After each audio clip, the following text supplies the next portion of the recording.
سبيل الدموع سبيل مريح تنهدى يا صاحي كي تستريح أعوذ بالله من الشيطان الرجيم بسم الله الرحمن الرحيم الحمد لله رب العالمين والصلاة والسلام على أشرف المرسلين سيدنا ومولانا محمد صلى الله عليه وسلم وعلى آله وصحبه أجمعين اللهم افتح علينا بفتوح العارفين حكمتك وانصر علينا خزائن رحمتك برحمتك يا أرحم الراحمين اللهم نور قلوبنا بنور هدايتك كما نورت الأرض بنور شمسك أبدا أبدا اللهم انفعنا بما علمتنا وعلمنا ما ينفعنا وزدنا علما برحمتك يا أرحم الراحمين قالوا سبحانك لا علم لنا إلا ما علمتنا إنك أنت العليم الحكيم رب اشرح لي صدري ويسر لي أمري واحلل عقدة من لساني يفقهوا قولي ربنا إنك جامع الناس ليوم لا ريب فيه إن الله لا يخلف الميعاد ربنا افتح بيننا وبين قومنا بالحق وأنت خير الفاتحين والحمد لله رب العالمين قال المؤلف في هذا الكتاب رحمه الله تعالى ونفعنا بعلومه آمين بسم الله الرحمن الرحيم وسننها قبل الدخول فيها شيئان وسننها بعد الدخول فيها شيئان التشهد الأول والقنوت في الصبح والقنوت في آخر الوتر في النصف الثاني من رمضان وهيئاتها خمسة عشر خصلة Sadaqallahul Azim. Para jamaah kaum muslimin rahimakumullah, pertama dan yang paling utama, marilah kita sama-sama panjatkan puja kali puji kehadirat Allah Rabbul Izzati, Dat yang telah melimpahkan rahmah dan berbagai aneka ragam nikmatnya kepada kita semua, terutama nikmat iman wal Islam serta nikmat sehat panjang umur. Sehingga alhamdulillah dengan nikmat tersebut kembali kita dapat berkumpul, bermuajahah, bermusafahah di tempat yang insya Allah mulia menurut kacamata agama dalam rangka menggugurkan kewajiban kita sebagai umat muslim, yaitu thalibul ilmi. Mudah-mudahan tidaklah kita keluar dari tempat ini melainkan Allah hapuskan dosa-dosa kita. Amin ya Allah ya Rabbal Alamin. Sebab para bapak hadirin kaum muslimin rahimakumullah, kita sering mendengar ada yang namanya sihah, ada yang namanya afiat. Itu beda Pak. Kalau bahasa Betawinya kayak kira-kira kayak gini, sehat wal afiat kan. Itu beda Pak, antara sehat dan afiat. Yang disebut dengan sehat itu badan, sehat badan. Kalau afiat itu belum tentu orang yang sehat badannya belum tentu afiat. Mana contohnya orang yang afiat ini kita? Orang yang diberikan sehat oleh Allah dan diiringi dengan afiat. Apa afiat? Afiat ini orang yang diberi kenikmatan oleh Allah, dilaksanakan untuk ibadah kepada Allah Subhanahu wa taala. Itu namanya afiat. Berarti Ustaz, orang yang diberi kesehatan oleh Allah tapi dia tidak menjalankan perintah Allah, itu belum dikasih afiat. Makanya kita sering berdoa,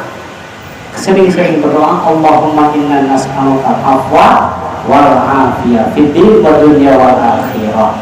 Sering-seringlah berdoa seperti itu. Supaya apa? Kita selalu diberikan kesehatan oleh Allah. Tidak hanya sehat, tapi kita diberikan afiat. Afiat apa? Supaya bisa menjalankan perintah-perintah Allah Subhanahu wa ta'ala. Kira-kira jelas tidak? Jelas ya? Sehat dan afiat, dua poin ini yang sangat penting. Orang yang hanya diberikan sehat tapi tidak diberikan afiat, sia-sia Pak. Orang yang diberikan afiat tapi jarang hanya afiat tapi tidak diiringi dengan sehat. Zaman sekarang Pak, dikasih sakit sedikit aja banyak alasan kan ya, banyak alasan, termasuk di Rangkas Bitung aja. Giliran siangnya wah luar biasa, ke sawah, ke kebun. Giliran malam Jumat, bapak-bapak malam ini kita ngaji habis isya. Apa alasannya? Waduh Ustaz, jadi cangkeng. Ya Allah Ustaz, ini kayaknya saya sakit masuk angin kan ya. Padahal siangnya dia luar biasa, insya Allah segala macam kerja Pak. Ya Allah. Berarti apa artinya? Dia belum diberi afiah oleh Allah. Padahal dia diberi kesehatan 100% oleh Allah, tapi dia tidak bisa mentasarufkan kenikmatan tersebut, yang mana kenikmatan tersebut diberikan kepada Allah Subhanahu wa taala. Itulah yang dinamakan takrif syukur. Sarful abdi ma an'amallahu lima khuliqal ajli, kata ulama. Yang namanya syukur yaitu mentasarufkan dirinya sepenuhnya, seluruh anggota badan ma khuliqal ajli, untuk menjalankan atas segala perintah Allah Subhanahu wa taala dan menjauhi larangan Allah Subhanahu wa taala. Itu yang dinamakan syukur, tidak hanya di lisan. Saya bersyukur sama Allah dikasih hari ini milik yang sangat besar, tapi sholat tewok itu belum syukur namanya. Gitu ya. Nah inilah takrif yang dua yang harus kita perhatikan. Sholawat ma'asalam yang makrunan bitakdim, semoga senantiasa Allah curah limpahkan kepada baginda Rasulullah Muhammad Sallallahu Alaihi Wasallam, kepada keluarganya, kepada sahabatnya, termasuk kita semua sebagai umat yang senantiasa istiqomah, berusaha dan berupaya menjalankan atas segala syariat-syariatnya.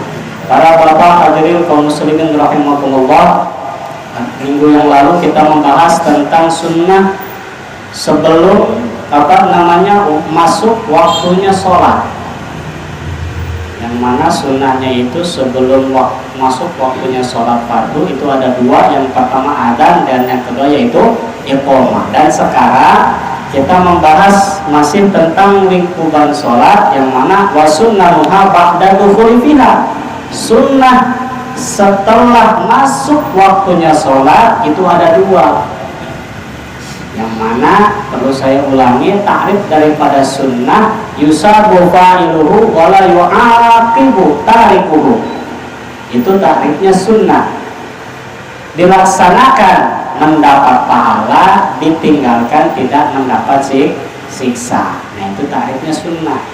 Muncul pertanyaan, Ustaz, apa sih yang perbedaannya antara sunnah dan sunat? Itu beda Pak. Dalam bahasa Arab itu kan kalau salah satu huruf beda maknanya Pak. Mana contohnya? Baik, kebanyakan ini ada yang namanya ni'mah ain, ada yang nyokok mah pakai kok. Itu beda makna Pak. Kalau ni'mah pakai ain itu kenikmatan Allah. Kalau nyokok mah pakai kok itu siksa Pak. Awas ya. Nikmat amat ini kopi misalkan, itu bukan beda makna gitu ya. Ada yang pakai kok, ada yang pakai ain. Nah, yang nikmat Allah itu pakai ain, nikmatillah. Nah, ini kembali sunnah, ada yang dinamakan sunnah, ada yang dinamakan sunnah. Nah, ini berbeda.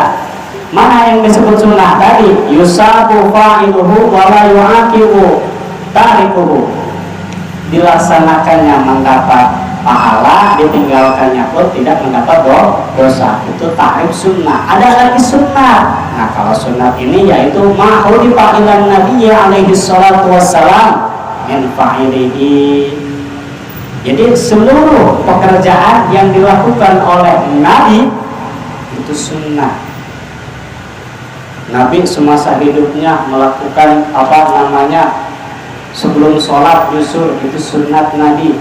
Contoh kecil seperti ini Pak, ada kijai sesudah sholat, kijai sesudah makan, itu kijai pasti ngerokok, itu ngerokok. Nah itu bisa disebut sunnah, tapi bukan sunnat Nabi, sunnatnya kijai. Sebab apa? Habis sholat dia suka ngerokok. Nah kira-kira seperti itu contohnya Pak. Tapi di sini sunnah kebiasaan Nabi semasa hidupnya. Nah itu kalau dikerjakan oleh kita mendapat pahala. Apa namanya? Ya pernah kita bahas seperti nyusul sebelum sholat misalkan kita melaksanakan menggunakan siwak terlebih dahulu, itu ganjarannya 70 rakaat orang yang tidak menggunakan susu. Masya Allah. Nah, Pak Ustadz, saya mah nggak punya ini kayu arak nih, padahal ini 10.000 ini di Tanah Aman, tapi saya nggak sanggup beli. Ada rokok beli banyak anehnya gitu ya. Nah, saya belum sanggup beli, nggak pakai kain. Ujung kokok kita nggak jadi masalah, ujung kain kita, yang penting yang kasar, jangan uli aja gitu ya. Ada tukang uli diambil lalu kita buat nyiwak, nggak boleh gitu ya. Nah, pakai seluruh apa yang kasar-kasar. Bahkan yang di dalam kitab Tanbirul Qulub kan sampai yang dikatakan saking pentingnya ini sunnahnya, ulama sampai berpendapat seperti ini.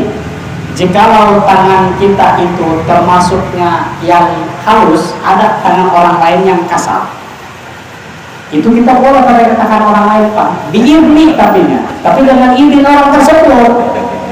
Tangan itu rada kasarnya kayaknya kalau barulan ya. Nih, coba saya minjem dulu nyusur nih, kata Ustaz ganjarannya gede. Nah, tapi izin dulu, jangan asal main robot nyusur dulu, jangan, nggak boleh. Nah, gitu ya. Jadi harus izin terlebih dahulu. Betapa pentingnya izin. Nah, jangankan dari orang, bandanya pun harus kita izin terlebih dahulu. Sekalipun misalkan itu punya saudara kita, Pak, jangan asal main masuk ke rumahnya misalkan. Jangan main asal ambil aja, udah tahu ini, itu mau saudara saya ini, pasti tahu kalau misalkan nggak ada itu paling nama gua. Ini nggak bisa begitu, Pak. Izin itu sangat penting. Gitu ya, izin itu sangat penting. Nah, inilah dikiaskannya. Kita mau nyiwak tangan orang pun harus dengan izin, jangan tanpa izin. Nah, inilah. Jadi takrib sunnat di sini yaitu apapun yang dilakukan oleh Nabi itu yang disebut sunnat baginda Nabi besar Muhammad Sallallahu Alaihi Wasallam. Nah, inilah kembali kita pembahasan. Ba'da dukhuli fiha, sesudah masuk waktunya sholat, kata Imam Abu Suja, ini ada dua perkara. Mana? Yang pertama yaitu at-tasyahhudul awal. Yang pertama yaitu tahiyat awal, yang mana di sini termasuk ke dalam sunnah ab'ad. Apa sih sunnah ab'ad? Sunnah kan di dalam sholat itu ada rukun, ada sunnah ini terbagi dua, ada sunnah ab'ad, ada sunnah hayat yang ke depan kita akan ceritakan. Kalau kita meninggalkan sunnah ab'ad, itu sunnah sujud sahwi. Kapan waktunya? Sesudah sebelum wudu salam. Jika kita meninggalkan sunnah ab'ad. Mana sunnah ab'ad diantaranya? Yang pertama di sini at-tasyahhudul awal, tahiyat awal.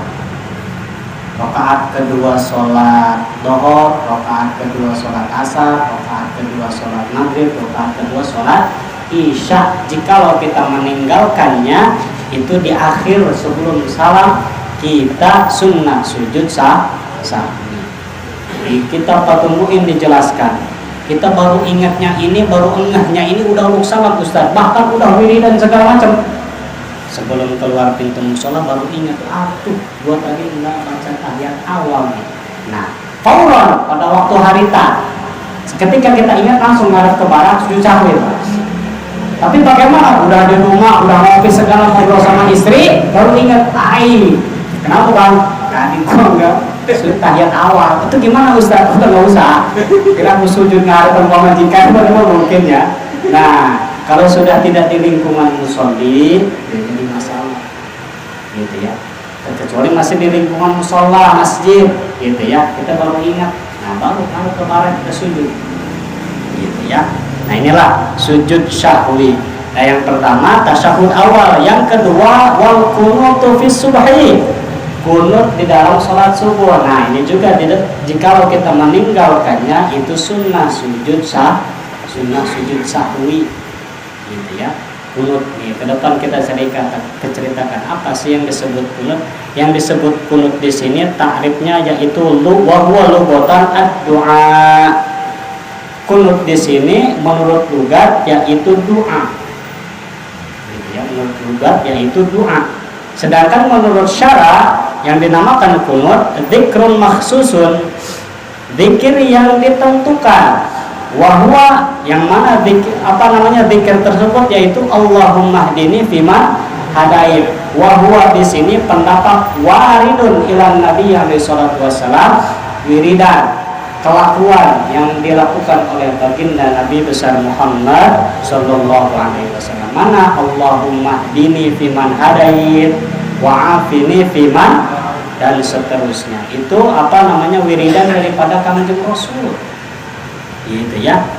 Ustaz, bagaimana misalkan ada ulama berpendapat seperti ini, jika wiridan daripada baginda Nabi, baik dalam ilmu alat diartikan untuk artinya untuk dirinya sendiri, tapi kita digunakan untuk umum, apakah sah aja? Contoh wiridan di Nabi yaitu doa selamat. Kan doa selamat itu di sananya itu wiridan nabinya Allahumma inni as'aluka salamatan fid din wa afiatan fil jasad. Kebetulan kita disuruh jadi imam nih. Menjadi imam. Kita pakai yang itu aja, Allahumma inni as'aluka salamatan fid din.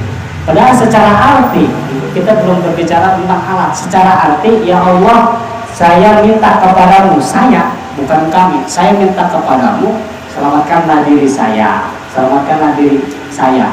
Itu menurut menurut ilmu alat. Nah, kalau misalkan kita sudah mengkaji lebih dalam, sudah tahu ilmu alat antara yang jama', antara yang mufrad, antara yang sani, antara yang jama', kita sudah ngerti dan kita sudah ijazah, kita sudah mendengar, kita sudah mempunyai guru. Jikalau kita pakai imamah, jangan pakai ini, tapi pakai inna. Allahumma inna nas'aluka salamatan fiddin. Nah, itu sah-sah saja, mau yang ini sah, mau yang inna sah. Sebab apa? Ulama ada yang berpendapat ketika kita doa Allahumma inni as'aluka salamatan fiddin, doa itu dari Kanjeng Rasul, kita berdoa kita yang mimpin, yang mendengarnya pun termasuk dalam orang yang berdoa tersebut. Gitu ya. Nah, inilah perbedaan antara warid dari baginda Nabi dan warid selain daripada baginda Nabi. Nah, ini doa kunut ini warid, salah satu warid daripada baginda Nabi. Allahumma hdini fiman hadait wa afini fiman afait. Jadi orang yang ketika dia imam menggunakan Allahumma hdini fiman hadait itu jangan sebagai makmum kita harus bijak, Pak, harus tahu gitu ya, bahwa ini sah-sah saja meskipun dia si imam ini tidak Allahumma hdina fiman hadait wa afina fiman afait. Jangan mentang-mentang ini si imam maunya sendiri aja nih, si imam padahal dia lagi imam Allahumma hdini fiman hadait, yang makmumnya pergi, saya emang nggak didoain sama si imam. Enggak gitu, Pak, gitu ya. Itu isinya sama untuk kita. Sebab apa? Waridun ilan Nabi alaihi salatu wassalam, wiridan daripada baginda Rasul, gitu ya. Nah, jadi di sini kita tahu Allahumma hdini fiman hadait itu termasuk wiridan daripada baginda Rasul.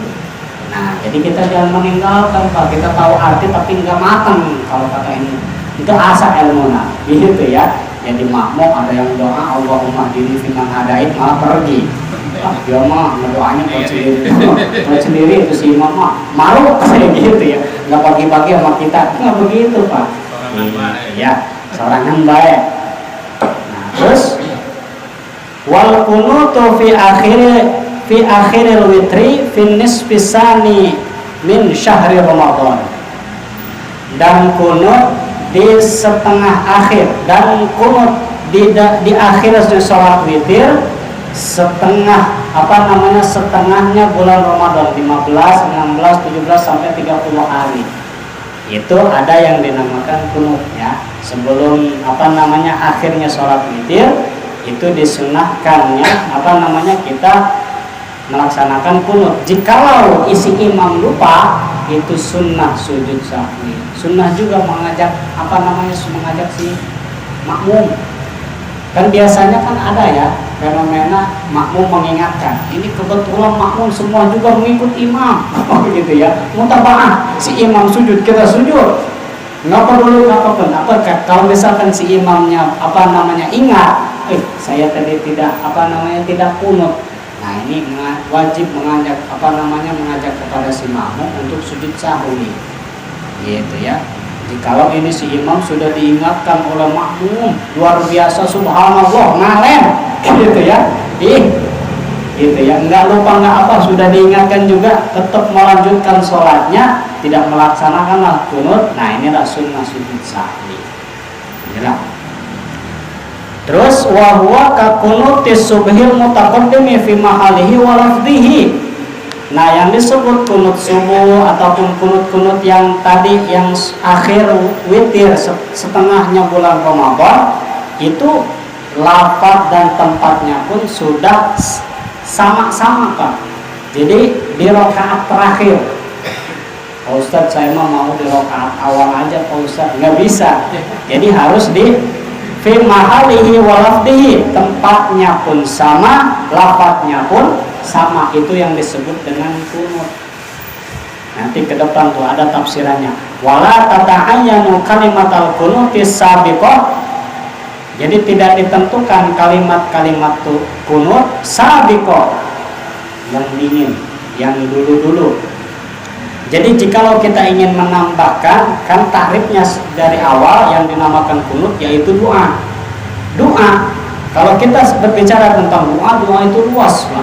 Nah jikalau kita ingin menambahkan, ulama berpendapat setelah setelah membaca doa kunut, sebelum membaca sholawat, gitu ya. Mana sesudah membaca kunut, Allahumma hdini fiman hadait wa afini fiman afait wa tawallani fiman tawallait wa barik li fiman a'tait wa qini bi rahmatika syarra ma qadait.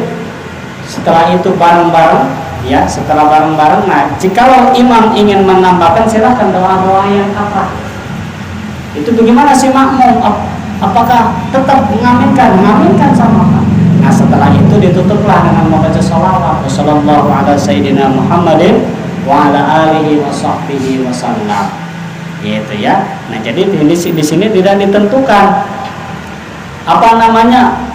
kunut sabiqah, apapun itu dibaca silahkan, gitu ya.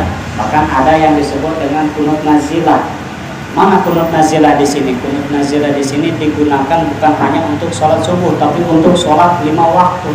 Tempatnya sama di rakaat terakhir, lafadznya pun sama. Ketika kita melaksanakan mendapat pahala.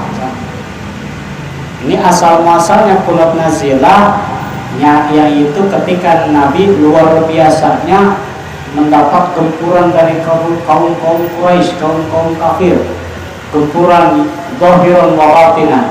Itu baginda Rasul setelah di rakaat terakhirnya sholat maktubah itu melakukan yang namanya kunut nazilah, gitu ya, kunut nazilah. Nah di sini falau qanat bi ayatin tatamadda du'a qasada kunuta hasalat sunnatal kunuti. Nah ini untuk orang, jikalau kunut dengan ayat yang dikumpulkan, yang mana ayat itu mengandung doa dan dia diniatkan bahwa dia membaca kunut, hasalat sunnatal kunuti, maka hasil ganjaran kunutnya. Mana contohnya? Misalkan ini orang membaca kunut tidak hafal lafaz kalimat kunut, tapi dia hafal doa. Dicontohkan di sini yaitu fi akhiri suratil Baqarah, Rabbana la tu'akhidna in nasina aw akhtana ila akhirih sampai akhir. Nah itu dia diniatkan dia membaca kunut, hasalat sunnatal kunut, hasil sunnah kunut.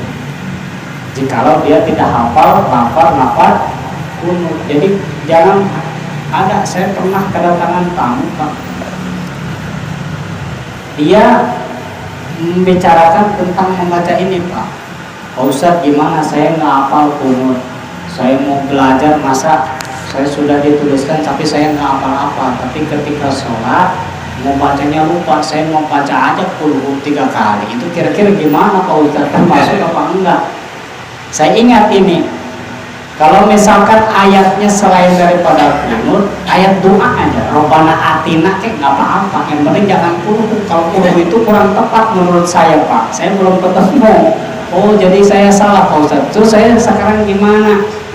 Udah Bapak pakai yang seapal doa, Bapak apalnya yang mana? Oh, saya berikan tuh akhir surat Baqarah. Ini lebih pendek. Nah, kalau bisa kunut yang biasa ya, Allah mahdini itu Pak pakai. Iya kalau gitu Pak Ustadz. Nah, tadi sebelumnya dia mengurangkan 3 kali gitu ya, daripada tidak sama sekali kan, mendingan saya membaca 3 kali gitu gitu bisa tawar menawar. Nah, jadi di sini tatamabdona qasada, dia meniatkan bahwa dia membaca doa yang yang di dalam Al-Qur'an mengumpulkan doa itu, dia diniatkan bahwa dia membaca kunut as-shalat sunnatul witr, maka hasil kesunahan doa inilah.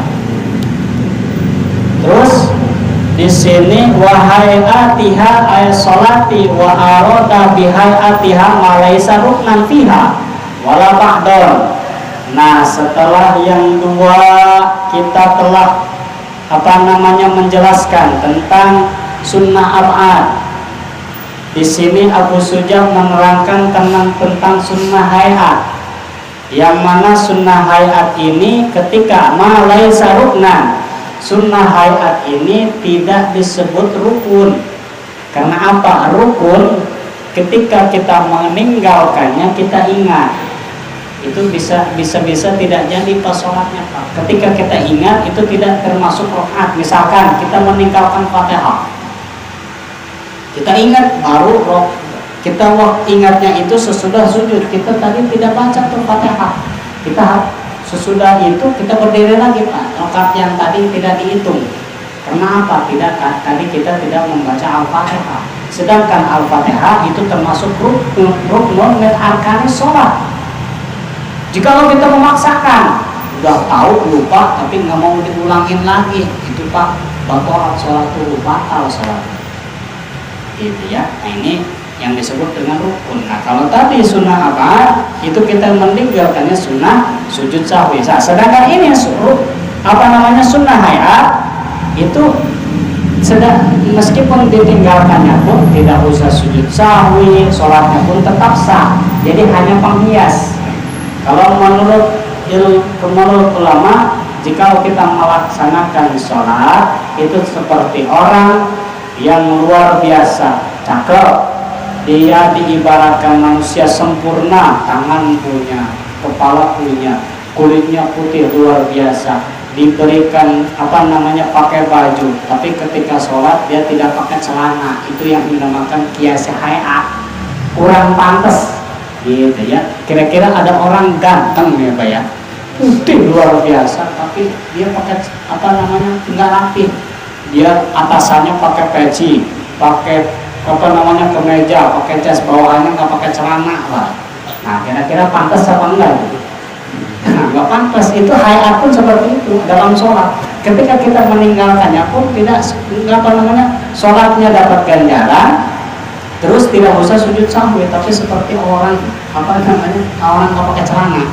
Nah, jadi patut kita melaksanakan aja, gitu ya. Mana di sini sunnah hayat di dalam sholat, ulama mengumpulkan ada khamsata asyara khoslah, ada 15 tempat. Mana diantara? Yang pertama yaitu raf'ul yadaini inda takbiratul ihram, mengangkat kedua belah tangan ketika melakukan takbiratul ihram. Sholli fardal isya'i arba'a raka'atin mustaqbilatin lillahi ta'ala. Allah itu sunnah hayat, meskipun ada orangnya lillahi ta'ala Allahu akbar, tidak mengangkat makorek di dalam dia, sah-sah aja Pak, gitu ya. Cuman kurang kesempurnaan tadi, seperti orang tapi nggak pakai celana Pak. Jadi kayak orang yang nggak sholat aja lah gitu, tapi sholatnya nggak sah, gitu ya. Dia tidak mengangkat kedua belah tangan ketika takbiratul ihram. Mana ilah hadwi man kabaihi. Nah, Kalau kita mengkaji yang namanya raf'al yadaini ila hadwi mankabaihi, mengangkat hadwi, mengangkat kedua belah tangannya, mankabaihi, di atas apa namanya ini pundak, gitu ya. Jadi jangan di bawah ini. Allah, jadi di atas pundak. Allah. Bahkan di dalam kitab Fathul Muin lebih jelas, lebih perinci, samakan. Ini jari apa namanya puputi tangan kita itu dihadapkan ke belah kiblat, gitu ya. Ini apa disamakan dengan kuping kita. Allah Akbar, gitu ya. Ustaz, ada saya lihat nih orang yang gini, gitu ya. Ada yang ke bawah, ada yang ke atas. Bagaimana tuh? Itu kembali pendapat hayat. Ini hanya hayat, Pak, kesempurnaan. Jadi kita jangan berpecah belah gara-gara hayat. Kalau mau mengkomen itu orang yang nggak sholat, intinya seperti itu, Pak. Jadi kita jangan meributkan tentang hayat. Karena hayat dalam ilmu fikih, sunnah-sunnah itu dalil sekecil apapun, jika dia mempunyai dalil sekecil apapun, itu kita tidak usah memperdebatkannya, Pak. Kalau berbicara tentang sunnah, gitu ya. Jadi jangan ribut masalah takbiratul ihram, gitu ya. Nah, kita masing-masing aja, gitu ya. Selama tidak keluar daripada jalur seperti ini, kita mempunyai dalil ila hadwi mankabaihi, harus lebih atas daripada apa namanya pundak kita. Nah, ini kita mempunyai dalil seperti itu. Kalau ada orang Allah, nah lu jangan bawa-bawa pelit amat tuh, agak ke atasin. Nah, kita boleh seperti itu, Pak, memberitahukan kepada orang tentang dalil kita, gitu. Jikalau kita sudah tahu. Nah, ada lagi, Pak, yang berlebihan misalkan, itu juga boleh kita berargumen. Ada misalkan orang yang ingin menunjukkan hiasan tangannya cincin misalnya, Allah, nggak makan banyak, gitu. Jangan lempar, ilaman kabaihi juga gitu ya, gitu ya. Atas hanya wilayah kita, di atas pundak kita, nggak lebih, Pak. Kalau misalkan gini kan melewati pundak kita banyak borongnya, nggak kelihatan lahannya, gitu ya. Ila hadwi mankabaihi. Allahu Akbar. Kalimat Allahu Akbar pun itu termasuk sering saya bahas, Pak, ya. Ada jikalau ada orang yang menggunakan tajwidnya itu silahkan. Kalau kita itu anut kepada ulama-ulama salafun saleh, yang mana ulama salafun saleh itu ketika menyebutkan takbir, dia menyimpan di dalam hatinya qasdu, ta'arud, dan takdir. Itu di dalam hatinya, Pak. Menggambarkan ketika Allah niat di dalam hati, lisan mengucapkan tadi usolli, hati mengucapkan arti daripada sholat yang kita kerjakan. Kan tadi lisan itu sebelum kita takut usolli fardhu maghribi misalkan, salah rakaatin mustaqbilat qiblati, adaan makmuman lillahi ta'ala. Itu kan kita tidak tahu, dikumpulkan ketika takbir Allah, hati kita, gitu ya. Saya niat sholat maghrib 3 rakaat menghadap kiblat, fardhu karena Allah Ta'ala Akbar. Nah, itu insya Allah akan timbul rasa kekhusyuan. Sebab apa? Sudah mengumpulkan di dalam hatinya. Kan hati kita ini kan kadang-kadang dia mukoli balapuluh. Kalau tidak, kadang-kadang yang didetailkan seperti itu aja, ada yang nyerempet tidak khusyuk, apalagi ya wah gitu ya. Jadi kita ambil ya sisi positif, yang mana tadi qasdu ta'arud ta'yin, dikumpulkan dalam satu di dalam hati kita. Nah, inilah yaitu sedang membicarakan tentang raf'ul yadaini ila inda takbiratil ihram. Yang nomor kedua yaitu waraful yadaini inda ruku, mengangkat tangan yaitu ketika ruku. Jadi ketika mau ruku sunnah mengangkat tangan lagi, Allahu Akbar, ruku. Nah, itu itu juga sunnah hay'ah, mengangkat tangan sama seperti tadi. Tarif mengangkat tangan, baik itu mau ruku, mau i'tidal, sama seperti itu Pak. Jangan dibedakan, hari ketika takbirnya sempurna, hari ketika ruku, wah, ruku. Seperti biasa, bahkan tidak angkat-angkat aja gitu ya. Enggak diangkat langsung ruku baik, gitu ya. Nah itu kurang tepat, gitu. Nah lagi, wa inda raf'i minhu, ketika mengangkatnya sesudah ruku, sami Allahu liman hamidah. Nah ini banyak nih, ada yang menarik. Yang ulama fikih mengatakan tangan kita tetap di bawah. Kalau hadis, di dalam hadis, ilmu hadis itu di bawah, kembali seperti sholat. Sami Allahu liman hamidah, itu menurut hadis. Ustaz kita ambil yang mana? Silahkan yang mana-mana juga. Semuanya sah-sah saja. Yang tidak sah tadi orang yang enggak sholat, gitu ya, gitu.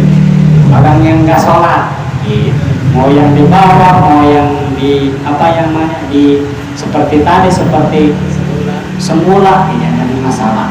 Nah, inilah. Jadi ulama-ulama banyak yang berpendapat. Mana?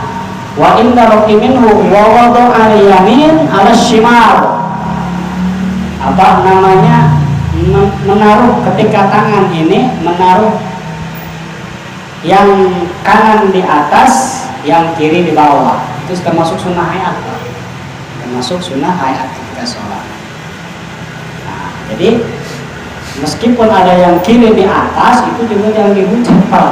Gitu. Mungkin tidak mempunyai dalil, silakan aja. Kalau berargu-argumen setelah sholat, silakan tanya supaya ilmu kepada kita Pak. Kira-kira memang ada dalilnya tuh yang kiri di atas. Menurut saya Pak, saya pernah menemukan kata Ustadz itu yang sunnahnya itu yang kanan yang di atas, yang kiri yang di bawah. Nah ini secara digenggam wayakuna tahta sadri, posisi tangan ketika sidaqah, ya bahasa Sundanya sidaqah ya. Nah wayakuna tahta sadri, di bawah dada. Yang disebut sadri itu di sini Pak. Nah tahta sadri di bawah dada, wa fawqa surratihi, di atas bujal. Nah jadi kira-kira oleh kita di bawah dada, di atas bujal. Jangan terlalu lebih, jangan terlalu kurang. Mana terlalu lebih? Di atas dada. Allahu Akbar. Nah di atas dada kan ya. Nah seperti ini. Itu berlebihan.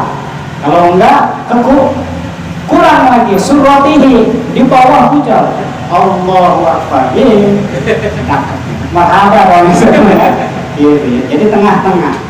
Allahu Akbar. Khairul umur awsatuha. Pertengahan itu lebih bagus.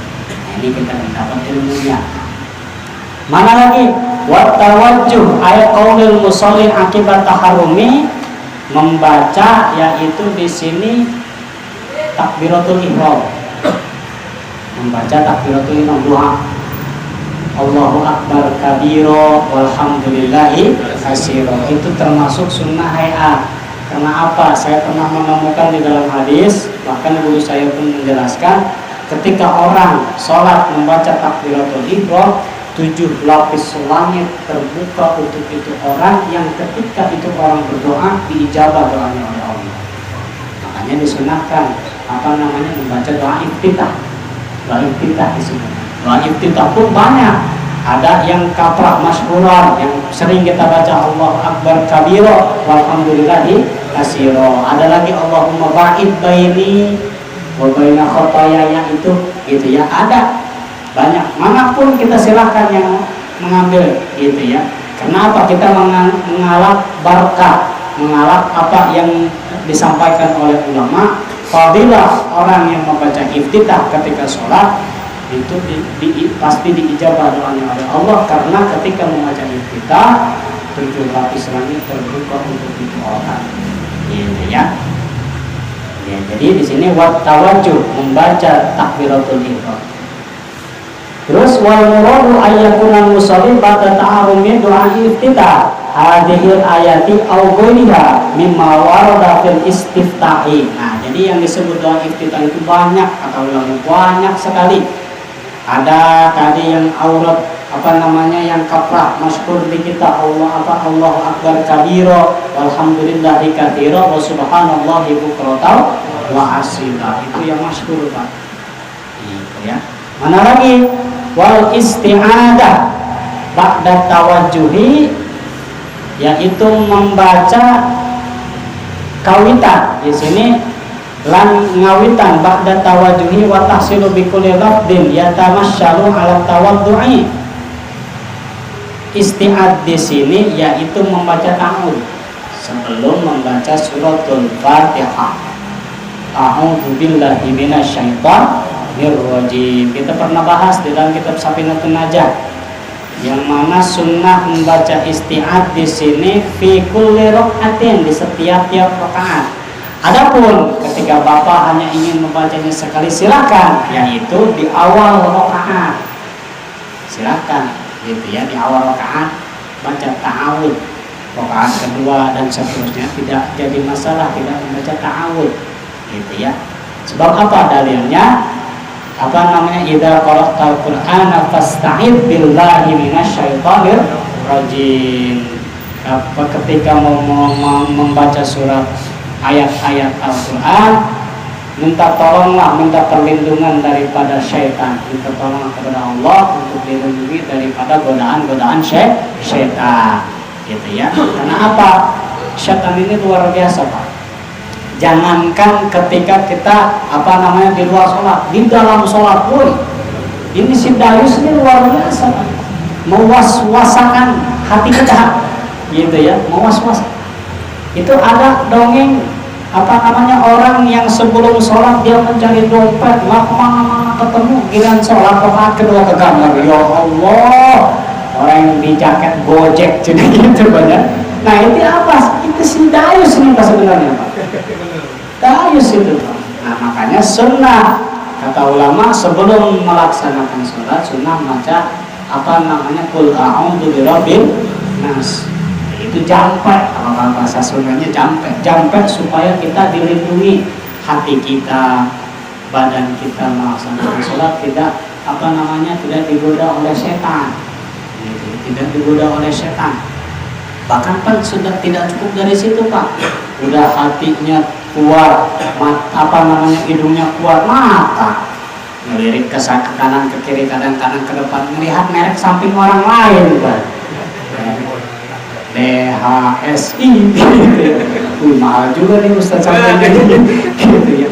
Perasaan samping aja belinya mahal, gua aja atlas kayak gitu ya. Allah, dibacain Mbak gitu. Lagi sholat perang itu godaan Pak sebenarnya gitu ya. Nah makanya kenapa ketika sholat itu supaya menanamkan kekhusyuan itu apa yang dibacakan oleh kita di dalam sholat, itu hati kita membaca arti daripada kalimat kita sebut. Kenapa? Supaya timbul kekhusyuan, supaya tidak ada kita tidak mustamil, tidak katungkul, tidak sibuk dengan kelakuan yang lain. Nah, jikalau kita sedang membaca suratul Fatihah, Bismillahirrahmanirrahim, hati kita memperhatikan daripada kalimat Bismillah dengan menyebut nama Allah yang Maha Kuasa. Insya Allah sholat kita akan terjaga jauh daripada kewaswasan. Nah, gitu ya. Nah inilah.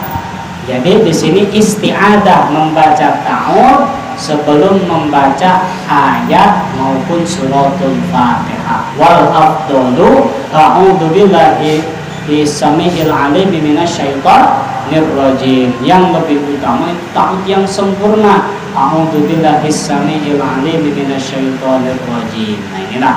Terus wal jahru fi maudhihi, membaca banter di sini mengeraskan suara di tempat-tempat yang memang seharusnya dikeraskan. Mana? Wa huwa as-subhu, ketika sholat subuh sunnah membanterkan suara, mengeraskan suara kita.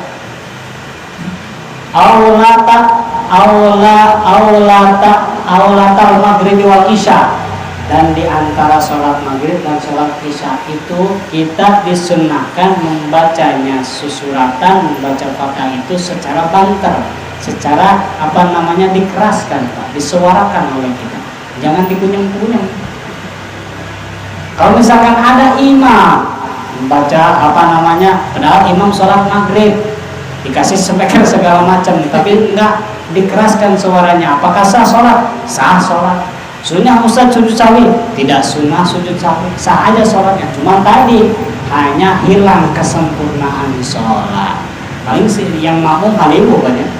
Ini lagi sholat apa sih imam tadi nggak baca, tahu-tahu ruku Allahu Akbar, ada ruku nyari Allahu Akbar. Nah, ini menghilangkan hayat, bisa jadi menimbulkan pertanyaan kepada makmum. Nah, begitu pun tadi sebaliknya, wa israri fi maudhi'i, memalangkan suara di tempatnya selain daripada subuh, isya dan maghrib.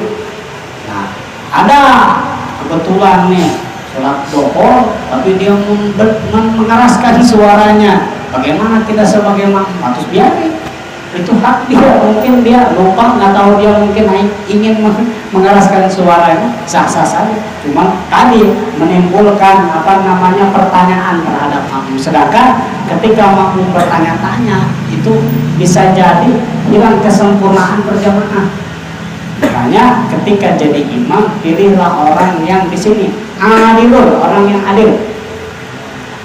Seminimal dia bisa menempatkannya posisi si makmum nih ahli ibadah semua, kebanyakan wong-wong tua gitu ya. Kalau misalkan di sebelahnya ahli-ahli ilmu, ustadz kiai, silakan antum susuratan yang panjang, nggak jadi masalah gitu ya. Kalau misalkan yang belakangnya wong-wong tua, orang-orang yang sibuk luar biasa, hanya waktunya itu hanya bisa di waktu istirahatnya paling cuma untuk ibadah sholat, itu usahakan jangan panjang-panjang, jangan dibalik gitu ya.